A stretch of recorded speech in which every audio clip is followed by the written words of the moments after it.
Assessment of risk. In order to determine audit risk and to ensure audit risk is acceptably low level, the auditor needs to understand that risk consists of three major components, which are an inherent risk, control risk and detection risk.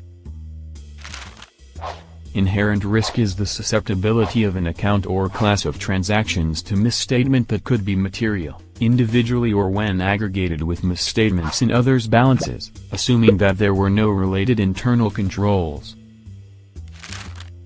Next, control risk is the risk that internal controls established by a company to prevent, detect and correct misstatement, fail, and thus the items of the financial statement become misstated. Lastly, detection risk is a risk that the procedures the auditors uses do not detect a material misstatement. Sampling. The purpose of audit sampling is to obtain evidence about an account balance without examining each individual items or transactions. A representative sample accurately represents the makeup of various subgroups in an entire data pool. Also can be used for obtaining insights and observation about targeted population group. Often yield the best result, but they can be the most difficult type of sample to obtain. Next is reasonable assurance.